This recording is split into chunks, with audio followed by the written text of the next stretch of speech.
Di Lubnan keadaan agak berbeza sikit kerana apa yang dikatakan oleh Donald Trump terhadap pergerakan ataupun penjajahan Israel. Di Lubnan dia kata saya memberikan jaminan untuk Israel yang akan berundur dalam masa terdekat ini dan segera daripada selatan Lubnan.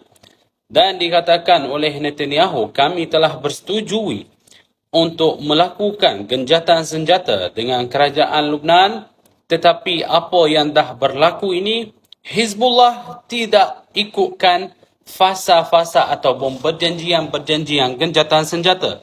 Dan dalam masa yang sama, baby itu dia kata, kami akan berundur dan kami akan berada juga dalam bahagian kecil di selatan Lubnan. Maksudnya jajahan tu akan diteruskan tanpa ada tembak-menembak. Kerajaan Lubnan meminta pula daripada Israel untuk berundur segera hinggalah sembada mereka dan mana-mana kawasan yang telah dijajah oleh Israel, tentera Lubnan akan masuk dan akan berada di sana. Nanti akan ada yang tanya pula, bukankah tentera tu berada di seluruh negara? Tidak. Di selatan Lubnan yang dikuasai adalah parti Hizbullah di sana. Dan tentera Lubnan tidak berada di sana dan tidak dibenarkan mereka sama sekali untuk masuk ke selatan Lubnan.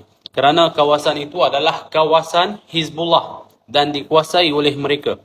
Jadi kita akan lihat kerana Iran pun dia telah beritahu pada Amerika Syarikat kalau tidak berhenti serangan terhadap selatan Lubnan dan Hizbullah spesialnya, kita akan gagalkan dan kita akan batalkan semua perjanjian antara kita berdua.